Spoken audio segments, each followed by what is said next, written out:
Hi friends, நம்ம சேனல்ல discuss பண்ற எல்லா டேட்டாவும் பார்த்தீங்கன்னா, ஒரு எஜுகேஷன் பர்பஸ்க்காக தான் உங்களோட நான் ஷேர் பண்றேன். நீங்க எந்த ஷேர வாங்குறதுக்கு முன்னாடி உங்களோட ஓன் ரிசர்ச் அண்ட் அனாலிசிஸ் அப்படிங்கிறத பண்ணிடுங்க.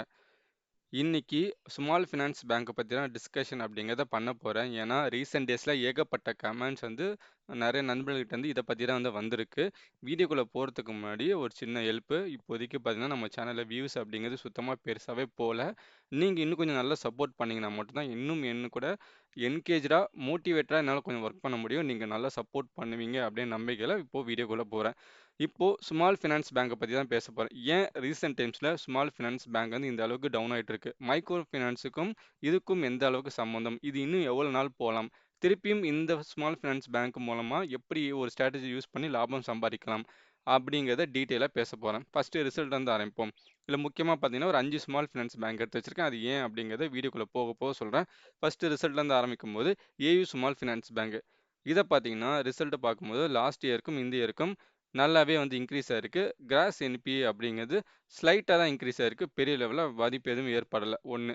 ரெண்டாவது வந்து ஈக்குவிட்டாஸ் பார்த்தீங்கன்னா பயங்கரமாகவே டவுன் ஆயிருக்கு. செப்டம்பர் மாதம் லாஸ்ட் இயரில் அதிகமாக இருந்தது. 3 டிஜிட்டில் வேல்யூ கொடுத்தவங்க இப்போ வெறும் 2 டிஜிட்டில் மட்டும்தான் வேல்யூ கொடுத்துருக்காங்க.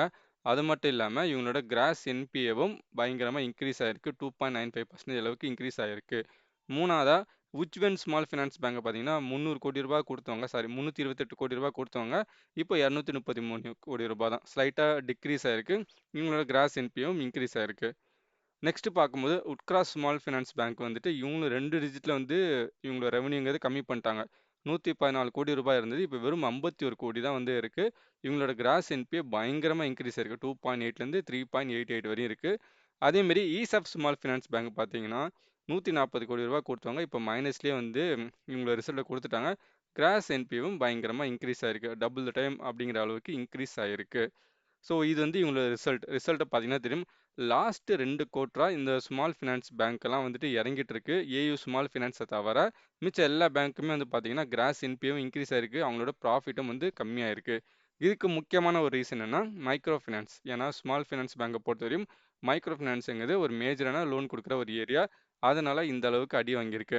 முக்கியமாக இந்த 5 பேங்க் எடுத்ததுக்கான ரீசன் என்னன்னா, இந்தியாவில் ஸ்மால் ஃபினான்ஸ் பேங்க் எடுத்துக்கிட்டிங்கன்னா மேஜர் பிளேயர்னு பார்த்தீங்கன்னா இவங்க 5 பேர் தான். AU small finance bank, Equitas, Ujjivan இருக்காங்க, அதுக்கப்புறம் ஈசாப் இருக்காங்க, அப்புறம் வந்து உட்காஸ் இருக்காங்க. இதில் வந்து ஜனா பேங்க் இருக்கு. இருந்தாலும் இவங்க பெரிய லெவலில் பர்ஃபார்மன்ஸ் பண்ணாதனால இதை நான் எடுக்கல. இதை தவிர்த்து மிச்சம் 5 பேங்க்கையும் எடுத்திருக்கேன். இப்போ இவங்களோட மற்ற ஆக்டிவிட்டீஸ் எல்லாம் வந்து பார்ப்போம். ஸோ என்னன்னா இப்போ இவங்களுக்கு வந்துட்டு மைக்ரோ ஃபினான்ஸ் தான் ப்ராப்ளமா, இல்லை ரிசல்ட்லாம் நல்லாவே வரலையா, இல்லை ரிசல்ட் நல்லா வந்துட்டு அதோட ப்ராஃபிட் அமௌண்ட் எங்கே போகுது அப்படிங்கிறத பார்ப்போம். அது பார்க்கணும்னா அவங்களோட ப்ராஃபிட் அண்ட் லாஸ் ஷீட் வந்து நம்ம உள்ள பார்த்தீங்கன்னா தெரியும். ஃபர்ஸ்ட் வந்து இவங்களோட நெட் இன்ட்ரெஸ்ட் வந்து எவ்வளோ இன்க்ரீஸ் ஆயிருக்குன்னு பார்ப்போம். இன்க்ரீஸ் ஆனது வந்து பார்த்தீங்கன்னா போன வருஷத்துக்கும் இந்த வருஷத்துக்கும் 55% அப்படிங்கிற அளவுக்கு இவங்களோட இன்கம் இன்க்ரீஸ் ஆகிருக்கு. ஸோ எங்கே இந்த அமௌண்ட் போயிருக்குன்னு பார்த்தோம் அப்படின்னா ப்ரொவிஷனை பாருங்க. போன வருஷம் வெறும் 95 கோடி ரூபாய் எடுத்து வச்சவங்க இந்த வாட்டி 357 கோடி ரூபாய், ஆல்மோஸ்ட் 291% அப்படிங்கிற அளவுக்கு ப்ரொவிஷன் எடுத்து வச்சிருக்காங்க. இதனால ப்ராஃபிட் அப்படிங்கிறது கம்மியாக இருக்கு ஏயு ஸ்மால் ஃபினான்ஸ் பேங்க்ல. நெக்ஸ்ட் ஈக்விட்டாஸ் பார்த்தீங்கன்னா நெட் இன்கம் இன்க்ரீஸ் ஆயிருக்கு. இருந்தாலும் இவங்களோட ப்ரொவிஷன் அப்படிங்கிறது 330 கோடி ரூபாய் எடுத்து வச்சதுனால இவங்களோட நெட் ப்ராஃபிட் அப்படிங்கிறது ப்ராஃபிட் ஆஃப்டர் டேக்ஸ் அப்படிங்கிறது கம்மியாயிருச்சு. இதே வந்து உச்வனில் பார்த்தீங்கன்னா 16% இயர் ஆன் இயர் வந்து இவங்களோட இன்ட்ரெஸ்ட் வந்து அதிகமாக இருக்குது. அதாவது இன்கம், நெட் இன்ட்ரெஸ்ட் இன்கம் அதிகமாக இருந்தாலும் இவங்களோட ப்ரொவிஷன் வந்து 47 கோடி ரூபாய் போன வருஷம் எடுத்து வச்சவங்க இந்த வருஷம் 151 கோடி ரூபாய், ஆல்மோஸ்ட் 221% அப்படிங்கிற அளவுக்கு வந்து ப்ரொவிஷன் இன்க்ரீஸ் பண்ணியிருக்கனால இவங்களுக்கும் இந்த ரிசல்ட்டில் இவங்களோட ப்ராஃபிட் ஆஃப்டர் டேக்ஸ் அப்படிங்கிறது கம்மியாக இருக்குது. இதே வந்து உட்காஸ் பார்க்கும்போது இவங்களோட year on year net interest income வந்து 30% வந்து இன்க்ரீஸ் ஆயிருக்கு. இருந்தாலும் வந்து பார்த்தீங்கன்னா ப்ரொவிஷன் அப்படிங்கிறது போன வருஷம் 83 கோடி தான். ஆனால் இந்த வாட்டி 208 கோடி, ஆல்மோஸ்ட் 150% எடுத்து வச்சதுனால இவங்களோட ப்ராஃபிட்டும் கம்மியாயிருக்கு. ஸோ அடுத்தது வந்து ஈசாப் வந்து பார்த்தீங்கன்னா இது வந்து 5.6% அளவுக்கு நெட் இன்ட்ரெஸ்ட் இன்கம் இன்க்ரீஸ் ஆனாலுமே இவங்களோட ப்ரொவிஷன் வந்துட்டு 235% அப்படிங்கிற அளவுக்கு இன்க்ரீஸ் பண்ணியிருக்காங்க. அதாவது 339 கோடி ரூபாய் அப்படின்னு சொல்லிட்டு அதனால மைனஸ்லேயே ரிசல்ட் அப்படிங்க வந்திருக்கு. ஓவராலாக பார்க்கும்போது எல்லா ஸ்மால் ஃபினான்ஸ் பேங்க்கும் வரக்கூடிய குவார்ட்டரில் இன்னும் மைக்ரோ ஃபினான்ஸ் மூலமாக இஷ்யூஸ் வரும் அப்படிங்கிறதுக்காக ப்ரொவிஷன் எடுத்து வச்சுக்கிட்டே வந்துட்டு இருக்காங்க. ஸோ அதனால இவங்களோட நெட் இன்ட்ரெஸ்ட் இன்கம் அப்படிங்கிறது இன்க்ரீஸ் ஆனாலுமே இவங்களோட ப்ராஃபிட் ஆஃப்டர் டேக்ஸ், அதாவது ஃபுல்லாக வரக்கூடிய நெட்டு அமௌண்ட்டுங்கிறது வந்து கம்மியாகிட்டே வந்துட்டு இருக்கு. அதனால தான் இவங்களோட ரிசல்ட்டும் அடி வாங்குது. ஷேர் ப்ரைஸும் கீழே இருந்து இறங்கிட்டு இருக்கு. இதுதான் 1ஆம் நம்பர் ரீசன். நெக்ஸ்ட் வந்துட்டு இந்த 5 பேங்க்ல எந்த பேங்க் வந்து ரொம்ப அடிப்படும் அப்படின்னு சொல்லி பார்க்கணும்னா அதுக்கு மினிமம் நம்ம 3 விஷயம் தெரிஞ்சுக்கணும். ஒன்று வந்து அவங்களோட லோன் புக்கு, எந்த பேங்க் வந்துட்டு லோன் புக்கில் அதிகமாக மைக்ரோ ஃபைனான்ஸ் கொடுக்குறாங்கன்னு பார்க்கணும். அடுத்தது டெபாசிட்ஸ், எவ்வளோ டெபாசிட்ஸ் வந்து அதிகமாக வருது, அது கம்மியானாலுமே இந்த 5 பேங்க்லையுமே அந்த பர்டிகுலர் பேங்க்குங்கிறது ரொம்ப அடி வாங்கும். அடுத்தது வந்து இவங்களோட ப்ரெசன்ஸ், எந்த பர்டிகுலர் ரீஜனில் இவங்களோட ப்ரெசன்ஸ் அதிகமாக இருக்குது அப்படிங்கிறதையும் பார்த்துட்டு நம்ம ஒரு முடிவு அப்படிங்கிற வந்துடலாம். இப்போ 5 பேங்க்கோட லோன் புக் போட்டிருக்கேன். இல்லை ஏயு ஸ்மால் ஃபினான்ஸ் பேங்க் பார்த்தீங்கன்னா இவங்களுக்கு மைக்ரோ ஃபினான்ஸுங்கிறது ரொம்ப கம்மி. மற்ற செக்டரில் அதிகமாக வந்து லோன் கொடுக்குறாங்க. அதாவது கமர்ஷியல் பேங்கிங் ஆகட்டும், வீல்ஸ், அதாவது 2 வீலர் வீல்ஸ், 4 வீலர்ஸ் ஆகட்டும், மார்டேஜ் லோன் ஆகட்டும், இதெல்லாம் அதிகமாக ஃபோக்கஸ் பண்ணிட்டு இருக்காங்க. இது வந்து ஒரு சின்ன போர்ஷனாக தான் இருக்குது. இது ஈக்விட்டாஸ் பார்த்தீங்கன்னா மைக்ரோ ஃபினான்ஸ் வந்து ஆல்மோஸ்ட் ஒரு 20% கொடுக்குறாங்க. மிச்சம் எல்லா லோனும் வந்து அவங்க கொடுத்துட்ருக்காங்க. இது உச்வன் பார்க்கும்போது பார்த்தீங்கன்னா ஆல்மோஸ்ட் 60%, மோர் தென் 50%க்கான மைக்ரோ ஃபைனான்ஸ் லோன் தான் வந்து கொடுத்துட்ருக்காங்க. அதுமாதிரி உட்காசும் வந்து பார்த்தீங்கன்னா ஆல்மோஸ்ட் 60%க்கான லோன் அப்படிங்கிறது மைக்ரோ ஃபைனான்ஸ் மூலமாக கொடுத்துட்ருக்காங்க. இவங்களும் பார்த்தீங்கன்னா ஈசாஃபும் பார்த்தீங்கன்னா நிறையா மைக்ரோ ஃபைனான்ஸ் லோன் தான். ஆல்மோஸ்ட் 60% இவங்களும் வந்து மைக்ரோ ஃபைனான்ஸ் தான் வந்து கொடுத்துட்ருக்காங்க. அதாவது இதுலேருந்து நம்ம என்ன தெரியுதுன்னா ஏயு ஸ்மால் ஃபினான்ஸ் பேங்கை தவிர மிச்சம் இருக்க 4 பேங்க்குமே அதிகமாக மைக்ரோ ஃபைனான்ஸை கொடுத்துட்டாங்க. இன் பர்டிகுலர் உஜ்வன், உட்கார்ட்ஸு, ஈசாப், இது மூணுமே அதிகமாக மைக்ரோ ஃபைனான்ஸ் கொடுக்குறாங்க. அதனால வரக்கூடிய காலங்களில் மைக்ரோ ஃபைனான்ஸில் ப்ராப்ளம் வந்துன்னா இந்த 3 பேங்கையும் போட்டு அடி அடின்னு அடிப்பாங்க. அதுக்கு மாற்று கருத்தே கிடையாது. இன்னும் டெப்த்தாக நீங்கள் பார்த்தீங்கன்னா தெரியும், இவங்க ஒரு 8% தான் கொடுத்துட்ருக்காங்க.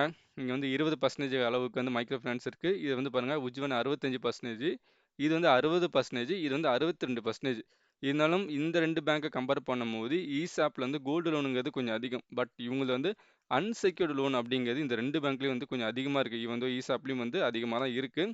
இந்த 3 பேங்க்கும் பயங்கரமாக இறக்குவாங்க. இன்னும் ஈக்விட்டாஸ் அப்படிங்கிறது இறங்கிறதுக்கு வாய்ப்புங்கிறது அதிகமாக இருக்குது. ஸோ மைக்ரோ ஃபினான்ஸை பொறுத்தவரை இந்த ஏயு ஸ்மால் ஃபினான்ஸ் பேங்க் மட்டும் கொஞ்சம் கம்மி. அதை தவிர இந்த 4 பேங்க்கும் பயங்கரமாக அடிப்படும். ஸோ நெக்ஸ்ட்டு டெபாசிட் வகையில் பார்த்தோம் அப்படின்னா ஏயு ஸ்மால் ஃபினான்ஸ் பேங்க் மட்டும்தான் ஓரளவு நல்ல டெபாசிட் அப்படின்னு வச்சுருக்காங்க. மிச்சம் எல்லா பேங்க்குமே பார்த்தீங்கன்னா ஒரே ரேஞ்சில் தான் இருக்குது. ஒரு 20,000 கோடியிலேருந்து 30,000 கோடிக்குள்ளே தான் இவங்களோட டெபாசிட்ஸ் அப்படிங்கிறது அதிகமாக இருக்குது. டெபாசிட்ஸ் அதிகமாக இருந்தது, ஸோ இந்தமாரி மைக்ரோ ஃபைனான்ஸ் ப்ராப்ளம் இருக்குது, மற்ற ப்ராப்ளம் இருந்தால் கூட அதை அட்ஜஸ்ட்மெண்ட் பண்ணுவாங்க ப்ரொவிஷன் எடுத்து வச்சு. இப்போது இதுவுமே கம்மியாக இருக்குது அப்படின்னா எத்தனை கோட்டருக்கு ப்ரொவிஷன் எடுத்து வைக்க முடியும்? அதுவுமே வந்துட்டு கிராஸ் என்பி அதிகமாகும் போது இன்னும் இந்த பேங்க்லாம் அடி வாங்கிறதுக்கு அதிகமான வாய்ப்பு இருக்குது. அடுத்தது இவங்களோட ப்ரெசன்ஸ்ன்னு பார்த்தா ஏயு ஸ்மால் ஃபினான்ஸ் பேங்க் மட்டும்தான் இந்தியா ஃபுல்லாக வந்து பரவலாக ஏகப்பட்ட இடத்துல நிறைய பிரான்ச்சஸ் அப்படின்னு வச்சுருக்காங்க. ஈக்விட்டாஸ் பார்க்கும்போது பர்டிகுலராக வந்து இந்த சவுத் ரீஜனில் தான் அதிகமாக இருக்காங்க. தெலுங்கானா, ஆந்திர பிரதேஷ், தமிழ்நாடு, கர்நாடகா, மகாராஷ்டிரா, இந்த ரீஜனில் தான் அதிகமாக இருக்காங்க. இது வந்து ஒன் சைடடாக வந்து இவங்களோட நெட்வொர்க் இருக்குது. இதே உஜ்வன் பார்க்கும்போது இவங்க நார்த் சைடில் அதிகமாக இருக்காங்க. அதாவது குஜராத், யூபி, மத்திய பிரதேஷ், ஸோ இந்த மாதிரி ஜார்க்கண்ட், இந்த ஏரியாவில் தான் அதிகமாக ஃபோக்கஸ் பண்ணிட்டு இருக்காங்க. இன்னும் உட்காஸ் பார்த்தீங்கன்னா இன் பர்டிகுலராக 4 ஸ்டேட்டில் தான் இருக்காங்க. யூபியில் இருக்காங்க, மகாராஷ்டிரா, பீகார், ஜார்க்கண்ட், ஒரிசா. ஸோ இந்த 4 ஸ்டேட்டில் தான் வந்துட்டு இவங்க 5 ஸ்டேட்டில் தான் இவங்களோட ப்ரெசன்ஸுங்கிறது ரொம்ப அதிகமாக இருக்குது. அந்த 5 ஸ்டேட்டில் வந்து ஏகப்பட்ட மைக்ரோ ஃபைனான்ஸ் ப்ராப்ளம் வந்து யாராலையும் ரீபே பண்ண முடியலன்னா இந்த பேங்க்லாம் பயங்கரமாக அடித்து ஷேர் வேல்லேருந்து இறக்கிடுவாங்க. ஈசாப்பை பொறுத்தவரையும் பார்த்தீங்கன்னா சவுத் சைடில் தான் இவங்களோட ரீஜன் வந்து கொஞ்சம் அதிகமான அவுட்லெட்ஸ் அப்படின்னு வச்சுருக்காங்க. ஸோ இது பார்க்கும்போதும் பார்த்தீங்கன்னா ஏயு ஸ்மால் ஃபினான்ஸ் பேங்க் ஓரளவு சேஃபராக இருக்குது மற்ற பேங்க்கோட கம்பேர் பண்ணும்போது. ஓவராலாக பார்த்தீங்க அப்படின்னா இந்த மைக்ரோ ஃபினான்ஸ் இஷ்யூ முடிகிற வரையுமே ஏயு ஸ்மால் ஃபினான்ஸ் பேங்கை தவிர மிச்சம் இந்த 4 பேங்க்கும் பயங்கரமாக கீழே விழுறதுக்கு வாய்ப்புங்கிறது அதிகமாக இருக்குது. இன் பர்டிகுலராக இந்த 4 பேங்க்குமே வந்து இன்னும் அதிகமாக வரும். இன்னும் உஜ்வன், உட்காஸ்லாம் வந்து பார்த்திங்கன்னா பர்டிகுலராக 4-5 ஸ்டேட்டில் தான் இருக்காங்க. அதனால் இவங்களாம் ரொம்ப அடித்து இறக்குவாங்க. ஈசாப்பும் இறக்கிடுவாங்க, யூக்விட்டாஸும் இறக்கிடுவாங்க. ஏயு ஸ்மால் ஃபினான்ஸ் பேங்கை மட்டும் இதில் ஓரளவு வந்து பொழைச்சிக்கும். இந்த இஷ்யூ வந்துட்டு அந்த மைக்ரோ ஃபினான்ஸ் இஷ்யூ முடிகிற வரையுமே இன்னும் இந்த பேங்க்கோட ஷேர்ஸ்லாம் இறங்கிறதுக்கு வாய்ப்பு இருக்குது. இப்போதைக்கு பார்த்தீங்கன்னா ப்ரொவிஷனாக எடுத்து வச்சுட்டு இருக்காங்க இந்த 2 கோட்டரா. இன்னும் வரக்கூடிய கோட்டர்ஸ்லலாம் வந்து இன்னும் கிராஸ் என்பி அதிகமாகுது அப்படின்னா, வரக்கூடிய டெபாசிட்ஸ்லாம் வந்து இன்னும் கம்மியாகுது அப்படின்னா, இந்த ஷேர் வேல்யூ இன்னும் அதிகமாக இறங்கிறதுக்கு வாய்ப்பு அப்படிங்கிறது ரொம்ப அதிகம். எப்போவுமே மார்க்கெட் ஒரு விஷயம் வந்ததுக்கு அப்புறமா ரியாக்ட் பண்ண மாட்டாங்க. வரத்துக்கு முன்னாடியே ரியாக்ட் பண்ணிடுவாங்க. ஸோ மார்க்கெட் என்ன ப்ரெடிக்ட் பண்ணியிருக்குன்னா, இப்போதைக்கு மைக்ரோ ஃபைனான்ஸ் இஷ்யூ இருக்குது, அதனால் இந்த இவங்களுக்கு வரக்கூடிய நெட் ப்ராஃபிட் கம்மியாகும் அப்படின்னு சொல்லிட்டு ஷேர் வேல்யூ இப்போ இறங்க ஆரம்பிச்சிருச்சு.